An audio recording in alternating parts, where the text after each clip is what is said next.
Assalamualaikum warahmatullahi wabarakatuh. Selamat pagi, salam sehat, salam semangat. Saudara-saudara, kembali kita melanjutkan perkuliahan kita hari ini dan saya akan menjelaskan soal hubungan antara negara dan warga negara. Saudara-saudara, pembicaraan terkait dengan hubungan antara negara dan warga negara pada dasarnya pembahasan yang sudah cukup lama. Bahkan sebenarnya ini merupakan pembicaraan yang amat sangat tua atau amat sangat lama. Saudara-saudara, pada saat bicara soal hubungan negara dan warga negara, kita ingat pendapat apa yang pernah dikemukakan oleh Thomas Hobbes, tokoh yang sebenarnya mencetuskan pertama kali prinsip soal atau ketentuan atau konsep mengenai homo homini lupus. Manusia adalah pemangsa bagi manusia yang lain atau bagi sesama manusia. Nah, saudara-saudara, berdasarkan prinsip tersebut, maka Thomas Hobbes mengatakan bahwa fungsi negara adalah untuk menertibkan kekacauan atau chaos di dalam satu masyarakat. Walaupun negara tersebut adalah bentukan atau hasil dari kreasi masyarakat, namun kedudukan negara itu merupakan instrumen untuk menyelenggarakan ketertiban dalam masyarakat agar tidak terjadi chaos, agar tidak terjadi konflik, agar tidak terjadi kekacauan, agar tidak terjadi bentrokan, dan lain-lain. Sehingga kalau kita melihat apa yang menjadi pendapat Thomas Hobbes ini, agar manusia itu tidak menjadi pemangsa bagi manusia yang lain, maka saudara-saudara disitulah fungsi negara kemudian menjadi sangat penting. Yakni bagaimana negara bisa menciptakan ketertiban, kemudian menertibkan terjadinya kekacauan atau chaos yang ada di dalam masyarakat.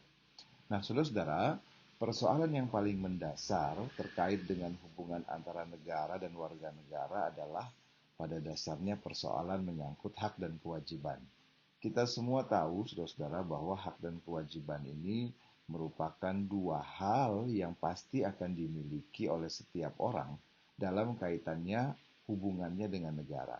Ada yang menyangkut hak, yakni apa yang menjadi sesuatu yang harus dipenuhi oleh negara, dan ada yang menjadi kewajiban, yakni sesuatu yang harus dilaksanakan oleh negara, oleh warga negara. Nah, saudara-saudara, dengan demikian warga negara sebenarnya kalau kita kaitkan dengan hubungannya dengan negara, negara juga memiliki hak dan kewajiban sebagaimana tadi warga negara juga memiliki hak dan kewajiban. Artinya sama-sama memiliki hak dan kewajiban. Nah, yang paling penting adalah dua hal tersebut itu saling terkait. Karena berbicara hak itu berarti berbicara tentang kewajiban negara juga. Berbicara soal hak negara itu berarti berbicara tentang kewajiban negara. Demikian pula sebaliknya. Kewajiban negara adalah berarti kita bicara soal hak warga negara. Jadi ini dua hal yang memang sangat penting dan dua hal yang saling keterkaitan dalam implementasinya. Pada saat kita bicara soal hak negara, itu berarti kita bicara tentang kewajiban negara juga di sisi lain. Yang, saudara-saudara, begitu pula sebaliknya, pada saat kita bicara soal kewajiban negara, maka sesungguhnya kita juga bicara soal hak warga negara. Itulah hubungan antara negara dan warga negara kemudian menjadi sangat penting bagaimana hak dan kewajiban ini bisa berjalan dengan baik. Baik, saudara-saudara, tadi saya sudah menjelaskan bahwa kesadaran akan hak dan kewajiban itu sangatlah penting karena memang hubungan antara negara dan warga negara itu selalu terkait dengan hak dan kewajiban. Seseorang yang semestinya memiliki hak namun ia tidak menyadari atau tidak pernah sadar akan apa yang menjadi kewajibannya, maka tentu saja hal tersebut akan menjadi peluang bagi pihak lain untuk menyimpangkannya. Nah, saudara-saudara, demikian pula sebenarnya seseorang yang kemudian tidak sadar akan kewajibannya, maka itu akan membuat hak yang semestinya didapatkan oleh orang lain itu kemudian bisa diabaikan atau tidak diberikannya. Nah, saudara-saudara, berikutnya sebenarnya apa yang menjadi pengertian dari hak dan kewajiban tersebut? Saudara, banyak literatur sebenarnya yang mendefinisikan soal hak asasi manusia atau hak dasar atau hak pokok yang dibawa manusia sejak manusia tersebut lahir. Dan banyak orang yang mengatakan bahwa hak tersebut atau hak dasar tersebut itu adalah anugerah Tuhan Yang Maha Esa. Nah, saudara-saudara, definisi itu sebenarnya kurang tepat karena memunculkan pertanyaan penting. Pertanyaan pentingnya adalah apakah sebelum lahir atau masih dalam janin atau dalam bentuk janin yang ada di dalam perut misalnya, itu tidak memiliki hak asasi. Nah, saudara-saudara, pemahaman yang kurang tepat terkait dengan hak ini itu sebenarnya akan bisa memunculkan berbagai macam fenomena. Saudara-saudara, di Belanda misalnya terkait dengan kode etik dokter kandungan, maka di Belanda jika ada pasien yang datang ke seorang dokter kandungan, maka saudara-saudara, pasien yang kemudian dinyatakan hamil tersebut, maka dokter harus memastikan dan bertanya sampai 3 kali, apakah memang sang ibu itu mengandung janin tersebut bahagia atau senang atas kehamilannya atau tidak. Jadi sebanyak 3 kali itu ditanyakan oleh seorang dokter, misalnya di Belanda. Dia akan ditanyakan, Bu, apakah ibu bahagia dengan mengandung atau hamil ini? Dan pertanyaan itu harus ditanyakan 3 kali, saudara-saudara.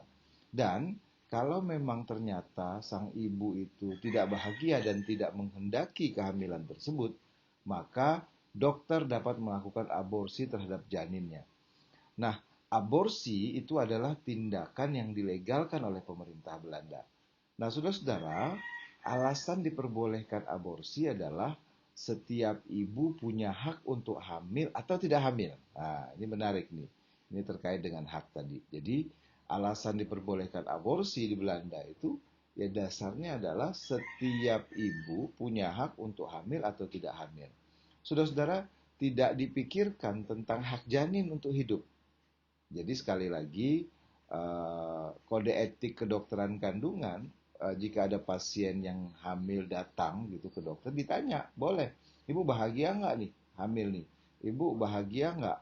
Menginginkan nggak? Kalau dia kemudian mengatakan dia tidak bahagia dan tidak menghendaki, maka boleh dokter dapat melakukan aborsi. Saudara-saudara, bayangkan dalam konteks tersebut hanya memperhatikan hak si ibu tersebut tanpa dipikirkan hak janin itu untuk hidup. Nah, inilah problem yang mendasar hak asasi manusia yang dipandang hanya melekat pada manusia sejak lahir.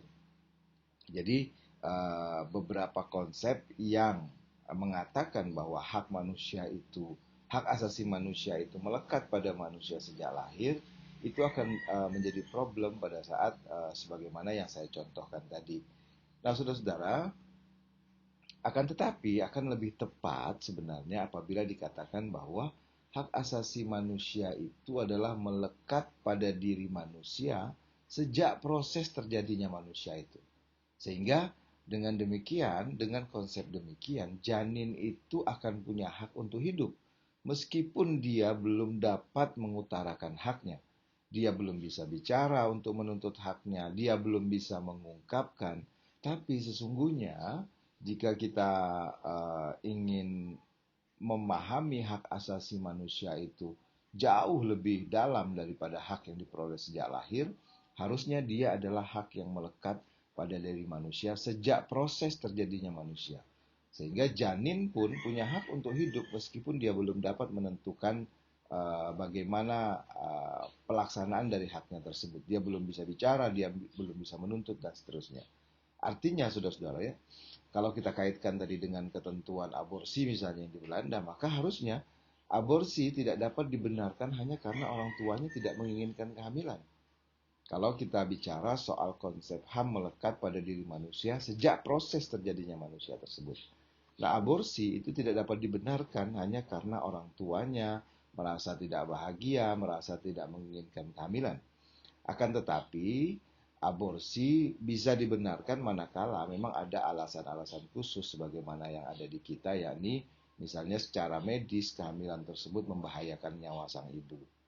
Misalnya berdasarkan perhitungan medis yang matang, kehamilan tersebut akan membawa dampak misalnya kematian atau membahayakan bagi sang ibu. Nah, saudara-saudara, Oleh karena itu, saya kira sangat tepat apa yang telah dikemukakan Undang-Undang 39 tahun 1999, Undang-Undang Republik Indonesia tentang hak asasi manusia yang mendefinisikan hak asasi manusia itu, saya kira luar biasa makna filosofinya. Kalau kita lihat, Anda bisa lihat di slide, pasal 1 Undang-Undang 39 tahun 1999 tentang hak asasi manusia menyebutkan definisi hak asasi manusia adalah seperangkat hak yang melekat pada hakikat keberadaan manusia. Jadi saudara-saudara, bukan hak yang diperoleh sejak lahir, tapi hak asasi manusia menurut konsep Undang-Undang 3999 adalah seperangkat hak yang melekat pada hakikat dan keberadaan manusia. Sehingga sejak janin itu sebenarnya sudah ada hakikat dan sudah terlihat keberadaan manusia. Manusia sebagai makhluk Tuhan yang Maha Esa. Jadi saudara-saudara, makna hak asasi dalam Undang-Undang 3999 itu memang sangat-sangat religiusitas, makna di mana hak asasi manusia itu dimaknai sebagai seperangkat hak yang melekat pada hakikat dan keberadaan manusia. Jadi hakikat dan keberadaan manusia sebagai makhluk Tuhan yang Maha Esa itu merupakan parameter utama.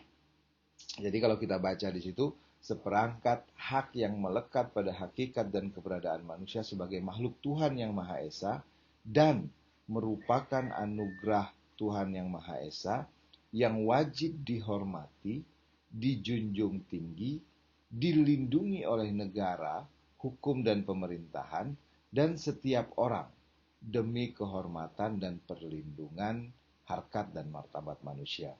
Jadi dari definisi ini kita akan bisa melihat bagaimana konsep hak, khususnya menyangkut hak asasi manusia, yang diatur di dalam Undang-Undang Indonesia, khususnya Undang-Undang 39 tahun 1999, itu memang betul-betul melihat hak itu sebagai satu hak atau seperangkat hak yang disandarkan dengan hakikat dan keberadaan manusia sebagai makhluk Tuhan yang Maha Esa. Bukan hak yang diperoleh sejak lahir saja, bahkan sejak dalam kandungan, sejak mulai ada hakikat keberadaan manusia itu, maka sejak saat itulah hak asasinya ada. Saudara-saudara, saya kira ini definisi yang sangat-sangat komprehensif. Nah, adapun kewajiban sebagai bagian yang tidak bisa dipisahkan dari hak, kewajiban ini didefinisikan sebagai kewajiban dasar. Kalau kewajiban dasar itu artinya kewajiban pokok, kewajiban utama yang harus dijalankan oleh seseorang dalam kaitannya dengan kepentingan dirinya, baik itu kepentingan diri sendiri, kepentingan masyarakat, kepentingan bangsa, kepentingan negara, bahkan sebenarnya kepentingan alam semesta, kepentingan lingkungan. Dalam rangka apa? Dalam rangka kedudukannya sebagai makhluk Tuhan. Nah, saudara-saudara, ini makna kewajiban dalam arti luas. Artinya apa? Kewajiban dalam arti luas itu yang tentu saja, saudara-saudara, tidak hanya kewajiban terhadap diri sendiri, tapi kewajiban yang meliputi seluruh aspek kepentingan. Kepentingan diri masuk di dalamnya, tapi kepentingan masyarakat, bangsa, negara, bahkan sebenarnya kepentingan bagaimana menjaga lingkungan. Kewajiban untuk menjaga lingkungan itu menjadi bagian penting dari kewajiban asasi. Yang ini tentu saja disandarkan pada kedudukan manusia sebagai makhluk Tuhan yang Maha Kuasa. Nah, saudara-saudara, pada dasarnya terkait dengan misalnya kewajiban manusia terhadap lingkungan tadi yang saya katakan, maka ini sangat terkait dengan bagaimana etika, bagaimana hubungan kita untuk menjaga lingkungan. Saudara-saudara, dalam kondisi sekarang, misalnya di kita saja di Tarakan, beberapa waktu lalu terjadi musibah longsor yang banyak kemudian menyebabkan kematian. Nah, hal ini tentu saja harus menjadi refleksi kita bagaimana kemudian hubungan kita dengan lingkungan, kewajiban kita terhadap lingkungan. Agar tidak terjadi longsor, tidak terjadi banjir karena sampah yang tidak terurus misalnya. Sehingga saudara-saudara, hal ini menjadi begitu sangat penting.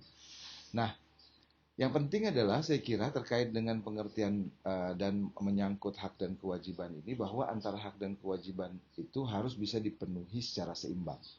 Saudara-saudara, kalau kita lihat misalnya pada masyarakat barat, itu hak asasi mungkin lebih menjadi wacana yang dominan daripada kewajiban asasi. Mungkin Anda bertanya, Pak, kenapa sih lebih banyak misalnya di negara-negara barat itu diutamakan hak asasi daripada kewajiban asasi. Nah, hal ini mungkin bisa kita pahami, saudara-saudara, pada saat kita mencoba menyesuaikannya dengan konsep atau pandangan masyarakat barat yang memang individualis. Nah, saudara-saudara, pada masyarakat yang individualis, segala sesuatunya memang dimulai dari hak, gitu ya. Dimulai dari mereka, dari diri, dari aku misalnya. Meskipun sebenarnya mereka juga tidak melupakan hak orang lain. Karena pada dasarnya, saudara-saudara, masyarakat yang individualisme itu sudah matang juga justru kesadaran akan haknya atau hak akunya, hak keakuannya, yang kemudian didasari pula oleh pemahaman bahwa setiap orang juga memiliki ingin dihargai dan memiliki hak yang juga harus dihormati. Sehingga yang terjadi masing-masing individu saling menghargai individu yang lain. Nah, berangkat dari hak-hak pribadi ini, inilah yang kemudian melahirkan kewajiban-kewajiban agar hak-hak individu tersebut dapat terpenuhi. Jadi, kalau dia berbicara soal hak saya misalnya atau hak aku, maka seharusnya dia juga membicarakan bagaimana hak orang lain, sehingga tidak terjadi bentrokan atau keinginan hanya haknya saja yang terpenuhi. Saudara-saudara, berbeda dengan kita sebagai masyarakat Indonesia yang dikenal sebagai masyarakat Timur, kita tahu bahwa salah satu ciri khas dari karakter masyarakat Timur itu adalah lebih menekankan pada hak-hak orang lain daripada hak diri sendiri. Hak kolektivitas itu lebih diutamakan daripada kepentingan diri sendiri. Hak diri sendiri itu seringkali melebur pada hak-hak masyarakat, hak-hak kolektif sosial. Seseorang, saudara-saudara, jarang sekali kita lihat ingin menonjolkan secara pribadi, namun sebenarnya ada kecenderungan untuk lebih menonjolkan dari sisi kolektifnya. Nah, hal inilah yang kemudian banyak dilihat dari karya-karya, sebenarnya karya individu, namun tidak diketahui identitas penciptanya. Seperti misalnya di kita banyak lagu-lagu daerah yang tidak dikenal siapa penciptanya. Sang pencipta sering sekali menyembunyikan dirinya dalam kolektivitas, sehingga saudara-saudara karyanya itu dikenal sebagai karya bersama. Misalnya gini, lagu Gundul-Gundul Pacul dari Jawa. Pasti Anda tahu kan, Gundul-Gundul Pacul, Gembelengan. Nah, itu boleh dinyanyikan. Kalau ditanya saudara-saudara siapa penciptanya, maka kita nggak tahu. Saya kira dari beberapa referensi kita tidak menemukan. Sehingga ini menjadi hak cipta kolektif gitu. Jadi bagaimana orang Indonesia itu punya karakter yang luar biasa. Bahkan menyembunyikan identitas individunya, kemudian yang muncul adalah bagaimana hak-hak kolektivitas. Kemudian misalnya lagi lagu ini, O Ina Nikeke, itu lagu dari Sulawesi Utara. Nah, saudara-saudara, tanpa kita ketahui siapa pengarang sesungguhnya, tapi lagu-lagu ini begitu populer dan akhirnya menjadi hak kolektif. Nah, dalam kehidupan masyarakat, saudara-saudara, kewajiban itu harusnya memang lebih diutamakan atau lebih menonjol daripada hak. Karena orang lebih cenderung berbuat untuk orang lain daripada diri sendiri. Saya kira ini menjadi karakter bangsa Indonesia yang memang harus betul-betul bisa kita implementasikan. Jangan pula kita terjebak dalam perdebatan apakah hak dulu atau kewajiban dulu. Jadi sering ada pertanyaan, Pak, kita harus melaksanakan hak dulu atau kewajiban dulu.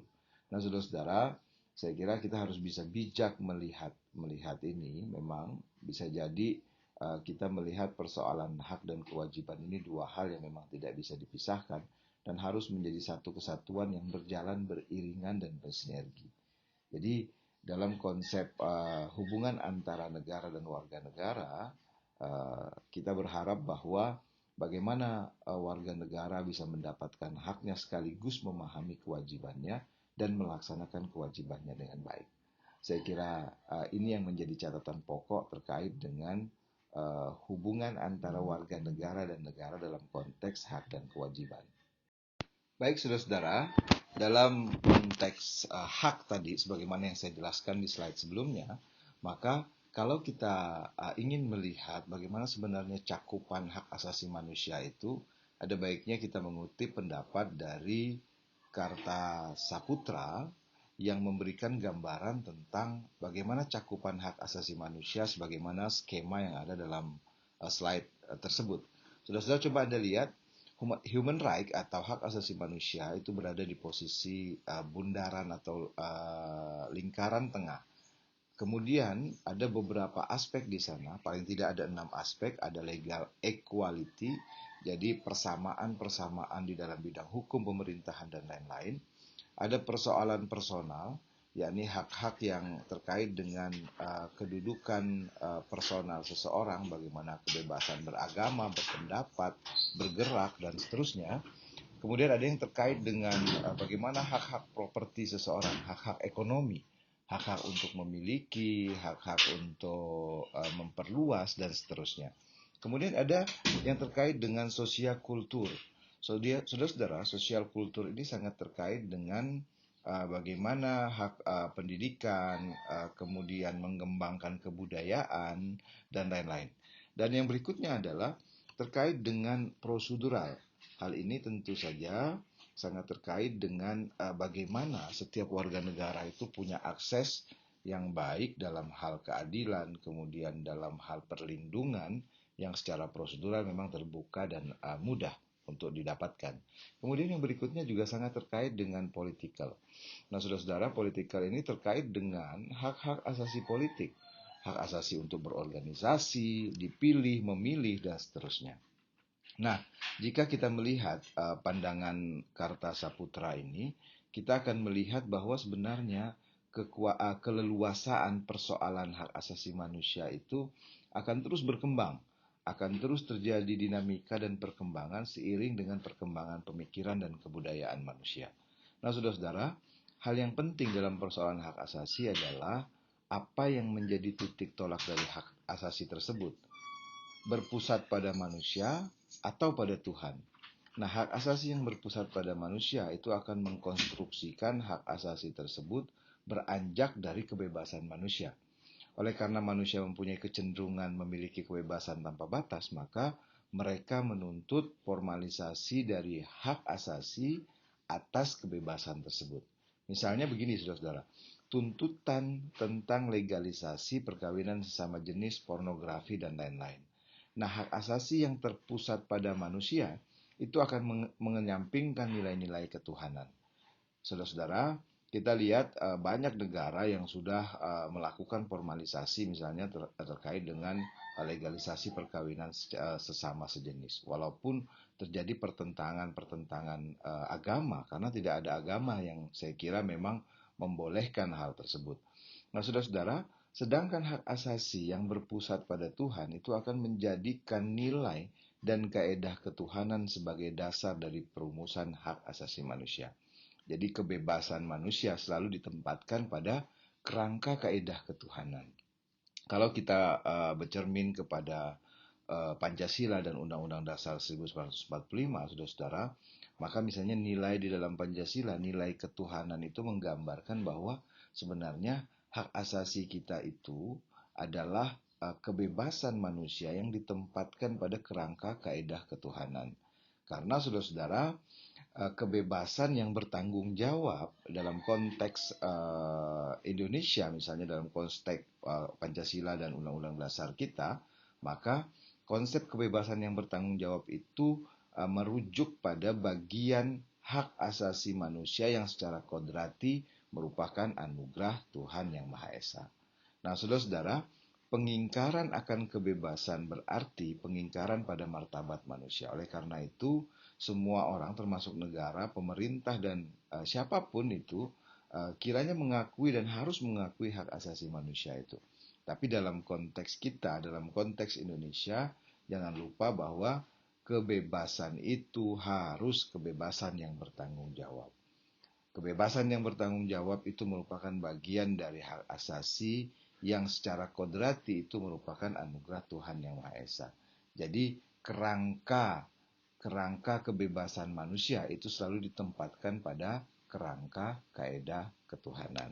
Saya kira itu saudara-saudara yang bisa kita bahas pada hari ini. Terima kasih, mudah-mudahan ada manfaatnya untuk Anda semua.